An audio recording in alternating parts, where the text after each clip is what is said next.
How to change the playback speed on Vimeo. Hi everyone, welcome back to Wake&Tech. If you are trying to change the playback speed on Vimeo, then it is very simple. First of all, launch open the Vimeo application and play the video you want to watch. Once the video starts playing, go to the upper right corner and tap the three dots. And in the pop-up at the bottom, click on Speed.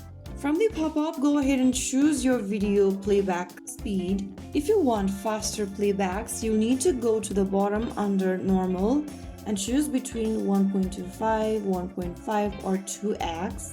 If you want slower playback, choose above the normal option where it says 0.75 or 0.5 option. For normal playback, you may choose the normal option. So just go ahead and select how fast or slow you want the video to play and just play the video after making the selection.